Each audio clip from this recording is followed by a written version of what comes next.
అనేటువంటి పరిస్థితి. చూడాలి ఏం జరుగుతుందో.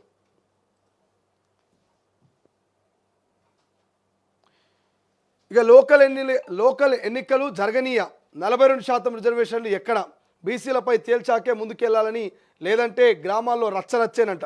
ఒక్కో వార్డులో 100 నామినేషన్లు వేయిస్తాం. ఒక్కో వార్డులో 100 నామినేషన్లు వేయిస్తారట. జూలైలో రైలు రోకోలు, రౌండ్ టేబుల్ మీటింగులు, బీఆర్ఎస్ ఎమ్మెల్యేలు నన్ను పట్టించుకోవడం లేదు, ఎమ్మెల్సీ కవిత సంచలన వ్యాఖ్యలు. సో స్థానిక సంస్థల ఎన్నికలపై తెలంగాణ జాగృతి అధ్యక్షురాలు బీఆర్ఎస్ ఎమ్మెల్సీ కల్వకుంట్ల కవిత సంచలన వ్యాఖ్యలు చేశారు. బుధవారం ఆమె మీడియాతో మాట్లాడుతూ బీసీలకు 42% రిజర్వేషన్లు ఇవ్వకుండా స్థానిక సంస్థల ఎన్నికలు నిర్వహిస్తే చూస్తూ ఊరుకోబోమని అన్నారు. ఇక రాష్ట్ర చట్టసభలో ఆమోదించిన బీసీ బిల్లులు కేంద్రం వద్ద పెండింగ్లో ఉన్నాయని, స్థానిక సంస్థల ఎన్నికలను నిర్వహించాలన్న ఆలోచన సరికాదన్నారు.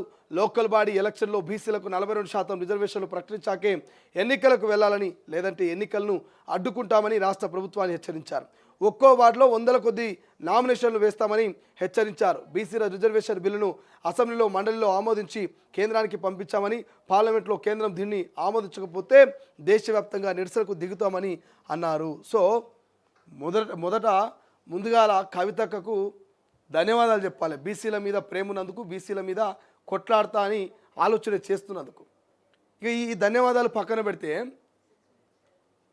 స్థానిక ఎన్నికలు జరగనివ్వను అనడానికి ఎమ్మెల్సీ కల్వకుంట్ల కవితక్క ఎవరు? నేను ఏమంటున్నా, స్థానిక ఎన్నికలు జరగనివ్వమంటున్నారు కదా, జరగనివ్వమనడానికి కల్వకుంట్ల కవితక్క పాత్ర ఏంది?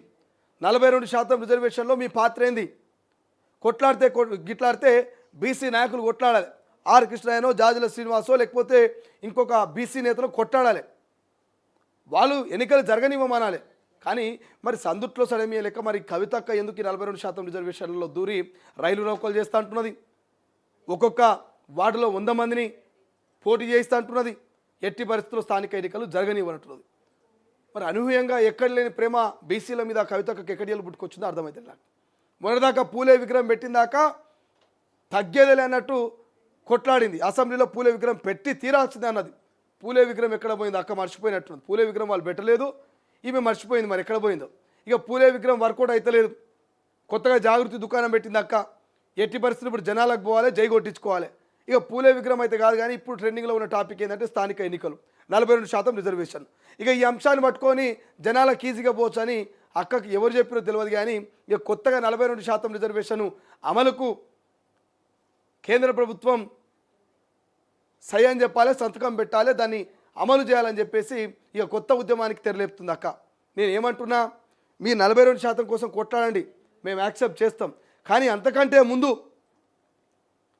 బీఆర్ఎస్ పార్టీ వర్కింగ్ ప్రెసిడెంట్నో, లేకపోతే బీఆర్ఎస్ పార్టీ వైస్ ప్రెసిడెంట్లో, లేకపోతే బీఆర్ఎస్ పార్టీకి సంబంధించి అసెంబ్లీలో ప్రధాన ప్రతిపక్ష నాయకుడు ఒక బీసీని పెట్టమని కొట్లాడు. కేసీఆర్ని అడుగు, కేటీఆర్ని అడుగు, హరీష్ రావుని అడుగు, ఫామ్ హౌస్ దగ్గర పోయి ముందు లడాయి చేయి. ఆ తర్వాత మీరు 42% బీసీల కోసం కొట్లాడండి. ఒక అర్థం పర్థం ఉంటుంది. లేదు మీ జాగృతి నాన్న, మీ జాగృతి అధ్యక్షురాలు మీరే ఉన్నారు కదా, ఓ బీసీ ఆడబిడ్డను, ఓ బీసీ మహిళని అధ్యక్షురాలు చేయండి జాగృతికి. చేయరు అట్లా. కానీ 42% బీసీలకు రిజర్వేషన్ కావాలని కొట్లాడతారు.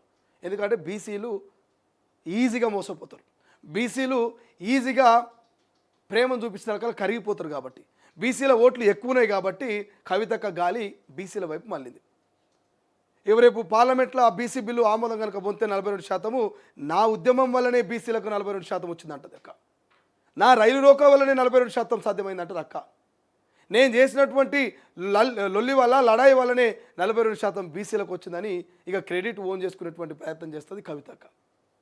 సో మేమేమంటున్నామంటే, ఈ ఢిల్లీ దాకా, ఈ గల్లీ దాకా కొట్లాడే బదులు ఈ జాగృతికి ఓ బీసీ బిడ్డను అధ్యక్షురాలు చేయి, బీఆర్ఎస్ పార్టీకి వర్కింగ్ ప్రెసిడెంట్ను బీసీ బిడ్డను చేయి, చేయదక్క అట్లా. ఇక సొంత పార్టీ బీఆర్ఎస్ ఎమ్మెల్యే నన్ను పట్టించుకోవట్లేదట.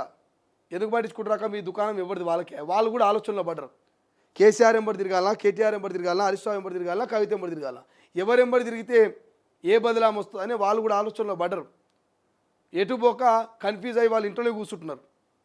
యాక్టివ్గా పనిచేయట్లేదు బీఆర్ఎస్ ఎమ్మెల్యేలు, బీఆర్ఎస్ కార్యకర్తలు కూడా. ఎందుకంటే వాళ్ళు ఆలోచనలో పడ్డారు. మా నాయకులే ఒకరికి ఒకరు యమునా తీరం, ఎవరికి వాళ్ళు యమునా తీరం అన్నట్టుగా ఒకరు ఇటుపోతురు జాగృతి పేరు మీద, ఇంకొక ఆయన ఇటుపోతున్నారు, ఇంకొక ఆయన ఇటుపోతున్నారు, మేము ఎటుపోవాలని అర్థం కాక వాళ్ళు కన్ఫ్యూజ్ అయ్యి ఇక ఇంట్లోనే కూర్చున్నటువంటి పరిస్థితి. కాబట్టి సో బీసీల మీద కొట్లాడే హక్కు కవితక్కకు లేదనేది క్లియర్గా నేను చెప్తా ఉన్నా. కొట్లాడితే గిట్లాడితే బీసీ నాయకులు మామూలు మస్తు మందురు, ఏళ్ల తరబడి ఉద్యమాలు చేస్తున్న జాజల శ్రీనివాసు, ఆర్ కృష్ణ లాంటి వాళ్ళు ఉన్నారు. వాళ్ళు కొట్లాడి వాళ్ళు 42% రిజర్వేషన్ అమలు చేసుకుంటే వాళ్ళకు క్రెడిట్ వచ్చే అవకాశం ఉంటుంది, వాళ్ళు చరిత్రలో నిలిచిపోయే ఛాన్స్ ఉంటుంది. కానీ ఎన్నడూ లేనిది ఇలా మళ్ళీ బీసీల 42% రిజర్వేషన్ నేను నెత్తి మీద పెట్టుకుంటా, అమలైనాక ఆ క్రెడిట్ నేను ఓన్ చేసుకుంటా అంటే తెలంగాణ ప్రజలు యాక్సెప్ట్ చేయరు, స్వాగతించరు ఈ నినాదాన్ని. సో కవితక్క ఇప్పటికైతే